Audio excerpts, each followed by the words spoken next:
Hello, students. Hi, everybody. How are you? I hope all of you are fine. Today, I am going to teach you the chapter from Footprints Without Fate, 10th class, The Necklace. Before going to start this chapter, I would request you to subscribe, like, and share my channel so that will be much more easier to get you time to time new notifications. So let us start The Necklace of 10th class from Footprints Without Feet. This is a story I am going to start which was written by Guy de Maupassant. This is a simple story. It is a mild satire with a strong message. This is a story of Matilda Loisel, and middle-class woman who is never satisfied in her life. She always longs for a wealthy lifestyle. She does not know how to live within her means. She is married to a clerk who tries his best to make her happy. Once, for a party, she borrows a diamond necklace from her friend but unfortunately lost it. In order to give her back the diamond necklace, they had to borrow money and they suffered for last 10 years to pay off the debts, all debts. This story signifies that one tends is to lose everything in greed of possessing something. Before going to start this story, before my explanation, I would request you once again, as usual, I request open your book, go through line by line so you will be able to understand my Hindi explanation. तो आइए students, मैं आपको इसका हिंदी अर्थ समझाता हूँ। एक छोटी सी summary है इस कहानी की। पहले मैं समझा रहा हूँ, उसके बाद डिटेल में ये कहानी समझाऊँगा। ये गाय डे मॉपेसेंट छोटी छोटी कहानियों के लिए बहुत प्रसिद्ध है और बहुत ही आकर्षक, बहुत संदेशात्मक, बहुत ही प्रेरणात्मक इन्होंने कहानियाँ लिखी हुई है। उसमें से एक अपन पढ़ रहे हैं, द नेकलेस, 10वीं क्लास की, फुटप्रिंट्स विदाउट फीट से ली गई गाय डे मॉपेसेंट के द्वारा। ये एक बहुत ही सिंपल सी, सरल सी कहानी है। यह व्यंग्यात्मक कहानी है जिसमें कटु संदेश छिपा हुआ है। यह मध्यम वर्गीय महिला मैटिल्डा लुइसेल की कहानी है जो ज़िंदगी में कभी भी संतुष्ट नहीं रहती। वह हमेशा अमीर जीवन शैली के सपने देखती है। उसे अपनी चादर के अनुसार पैर पसारना नहीं आता।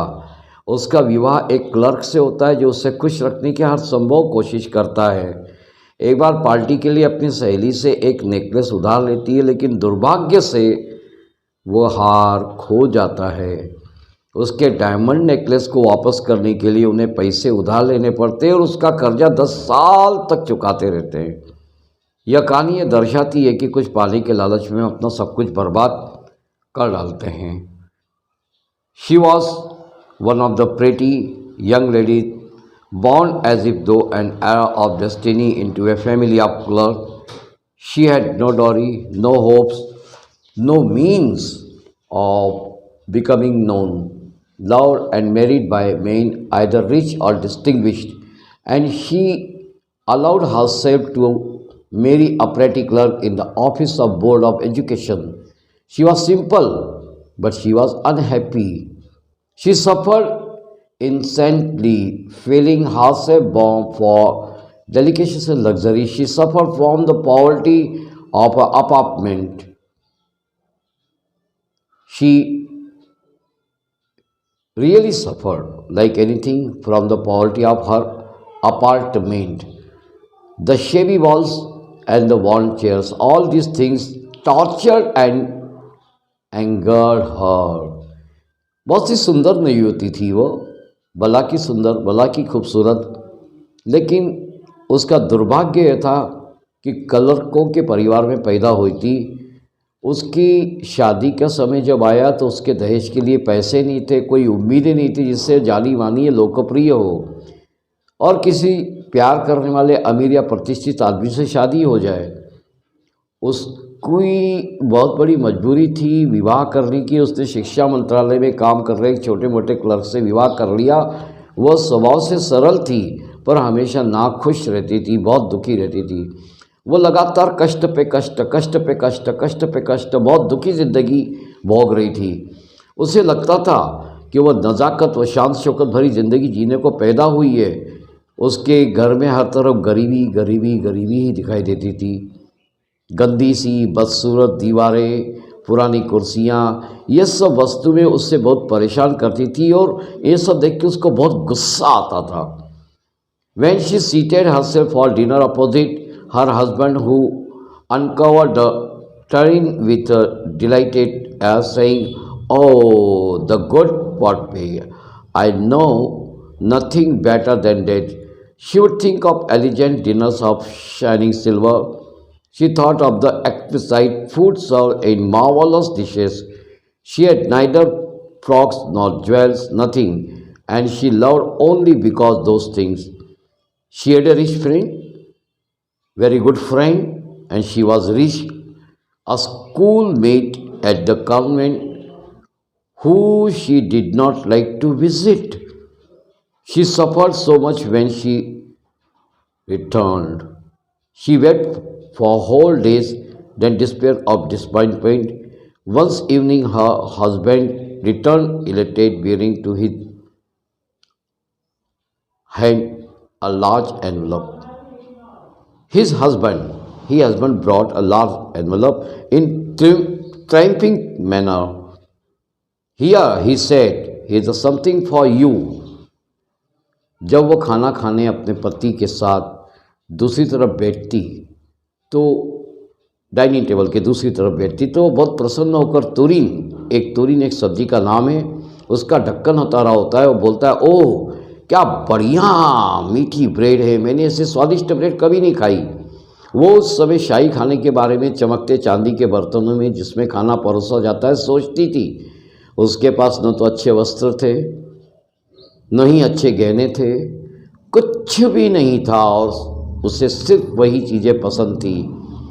उसकी एक अमीर सहेली थी, कॉन्वेंट के स्कूल की साथी, जिसके पास वो कभी भी जाना पसंद नहीं करती थी क्योंकि जब वहाँ से लौटती तो वो बहुत परेशान हो जाती। वो पूरे पूरे दिन दुख और निराशा में रोती रहती। एक शाम उसका पति हाथ में बड़ा सा लिफाफा लिए खुशी खुशी से घर लौटा, जीत की विजयी मुद्रा में लौटा। उसने कहा कि है देखो तुम्हारे लिए कुछ है। स्टूडेंट्स लोग, मैं आगे पढ़ूँ इसके पहले मैं आपसे एक गुजारिश और करना चाहूँगा। वीडियो शुरू से अंत तक लिखिए, स्किप करके मत देखिए, इसमें आपको प्रश्न याद करने में दिक्कत जाएगी। जब MCQs आते हैं तो आपको उस समय दिक्कत नहीं जानी चाहिए। इसके लिए मैं आपसे फिर से गुजारिश करना चाहूँगा कि एक एक लाइन का अर्थ समझते चलिएगा। किताब खोल के सामने रखिएगा।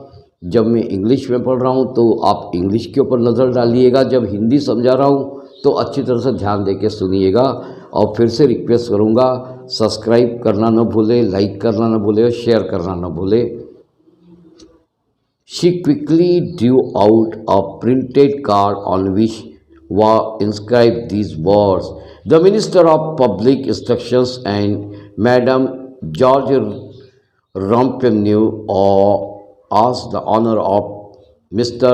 and Mrs. Loisel Company, Monday evening, January 18, at the minister's residence." Instead of being delighted as her husband had hoped, she threw invitation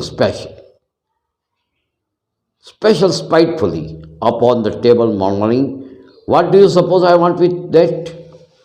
अरे ये कोई बात हो गई। खुश होने के बजाय जैसे कि उसके पति को उम्मीद थी, उसने मेज पर बड़बड़ाते हुए एकदम निमंत्रण पत्र उस ईर्ष्या की भावना से फेंक दिया जो कि उसने जल्दी से छपा हुआ कार्ड निकाल के उसको दिया था। उसके ऊपर एक चीज़ लिखी हुई थी, the minister of public instructions and madam Giorgio Ramponneau asked the honour of mister Mrs Loisel company Monday evening, January 18 at the minister's residence.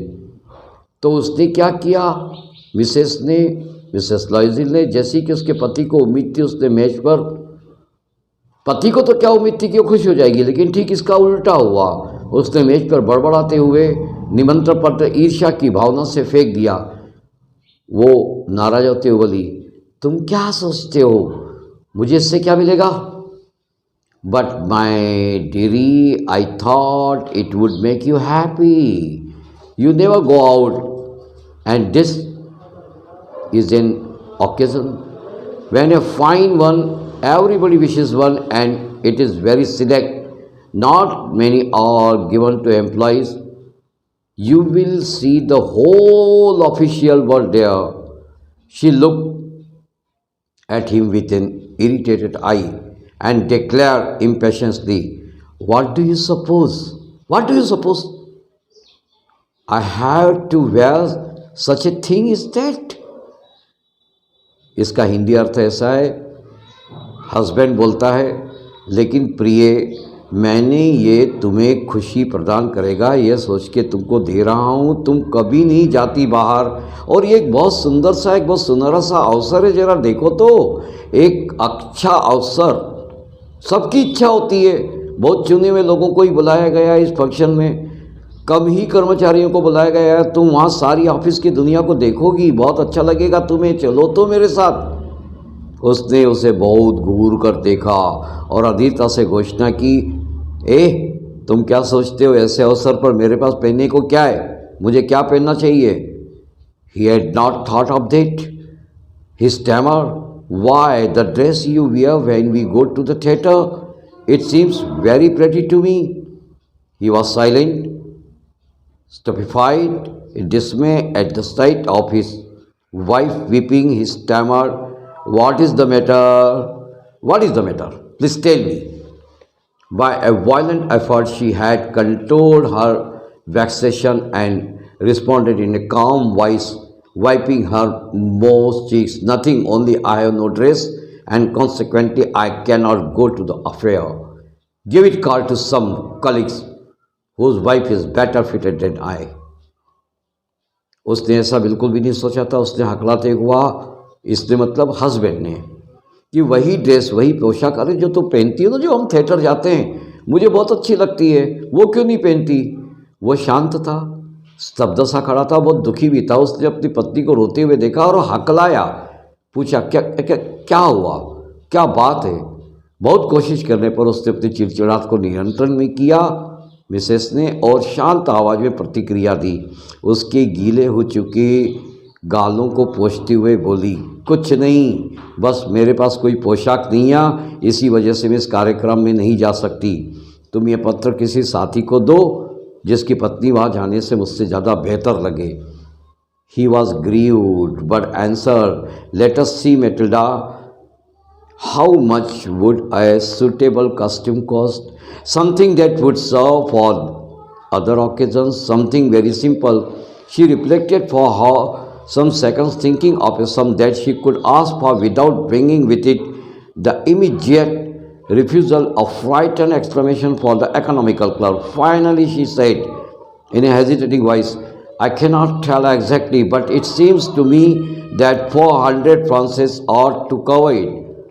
He turned a little pale, for he had saved just it some to buy a gun, and he might be able to join some hunting parties at next summer in Nantry with some friend who went to shoot lark on Sunday. Nevertheless, she answered, very well, I will give you 400 francs, but try to have pretty dress. Once again, I would like to repeat this line because this is too much important. Nevertheless, he answered, very well, I will give you 400 francs, but try to have a pretty dress. कोई बात नहीं, इसमें कोई चिंता करने की इतनी ज़रूरत नहीं है। हस्बैंड बोला, थोड़ा सा दुखी जरूर हुआ था, लेकिन उसने जवाब दे सकते हैं, चलो देखते हैं मैटिल्डा, एक अच्छी पोशाक कितने में आ जाएगी जो किसी अवसरों पर काम आ सके, कोई साधारण सी, जो वो राशि मांग सकती थी वह एकदम से मना न कर दी जाए, उस हिसाबी किताबी क्लर्क को डरा न दे, उसके लिए उसने कुछ क्षण सोचा।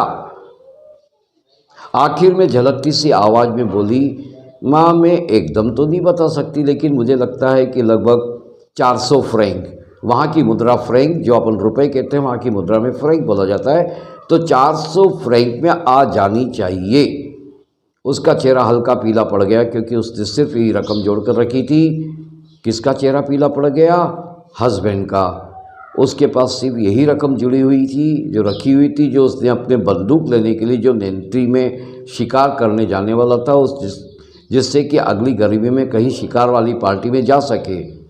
फिर भी उसने कहा, बहुत अच्छा, बहुत अच्छी बात है, मैं दूंगा, मैं तुम्हें 400 फ्रैंक दूंगा, लेकिन अच्छी पोशाक लाने का प्रयत्न करना।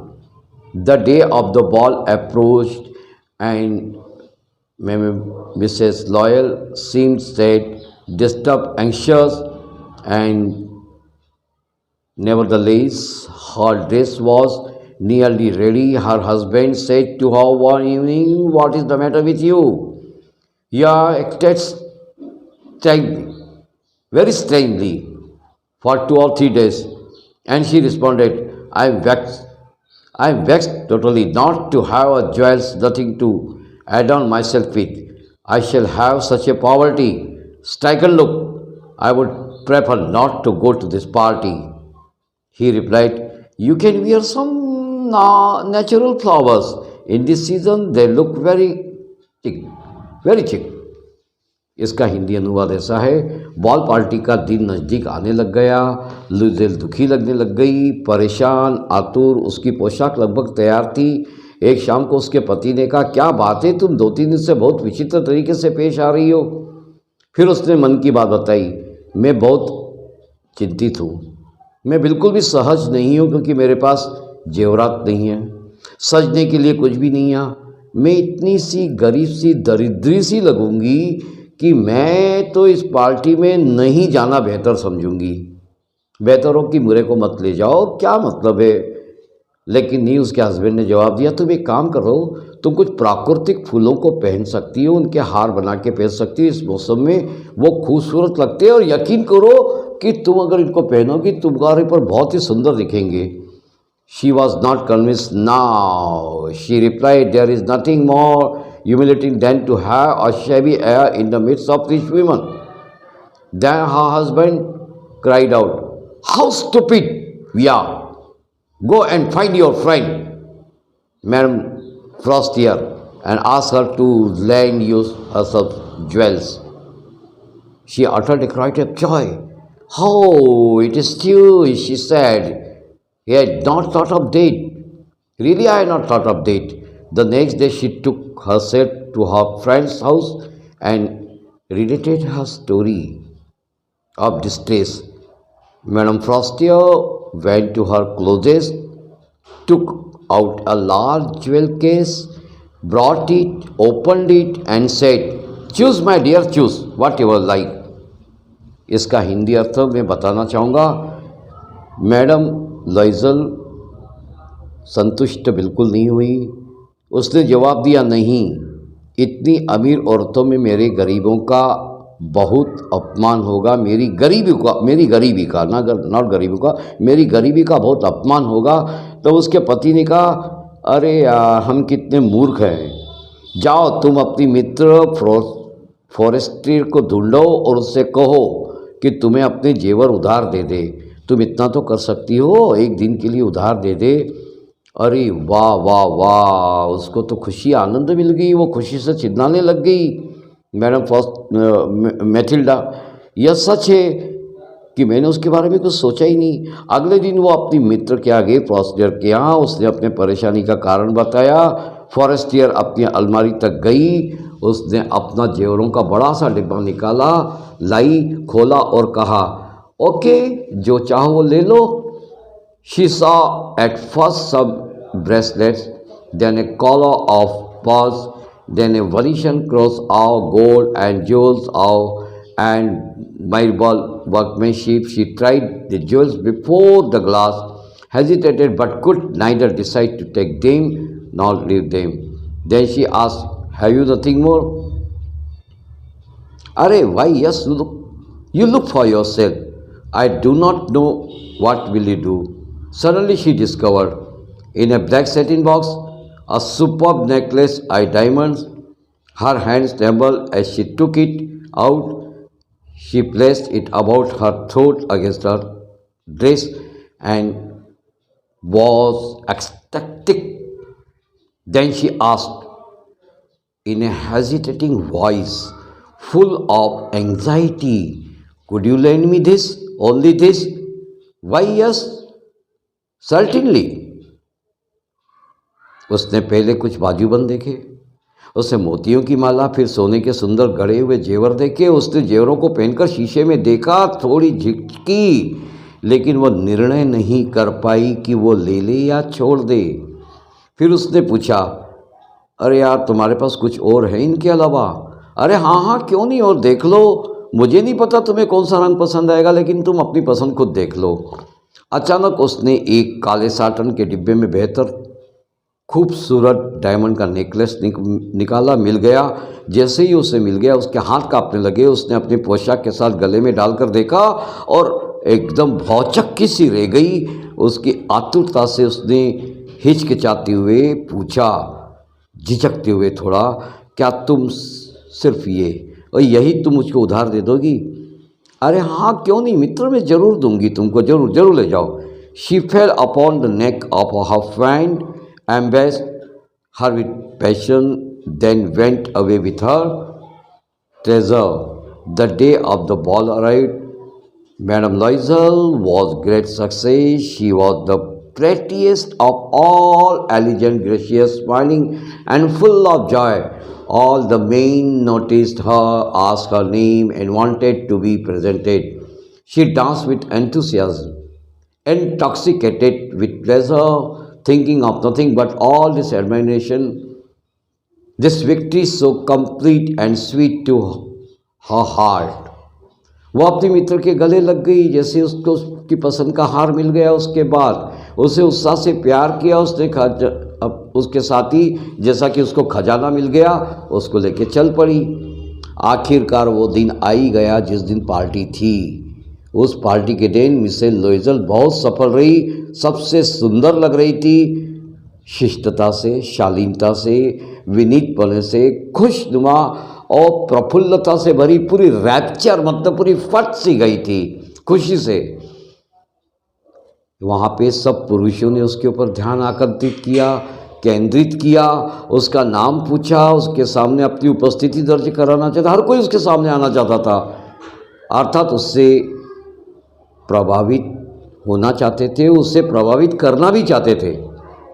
वह बहुत उमंग उत्साह से नाची, बहुत सुंदर सा नृत्य करने लग गई, पूरे माहौल के मज़े में रच बस गई थी। वह कुछ नहीं सोच रही थी, पूरी दुनिया भूल गई थी सिवाय अपनी प्रशंसा के। उसको अपनी जीत बहुत संपूर्ण व प्रिय लग रही थी। She went home toward 4 o'clock in the morning. Her husband had been half asleep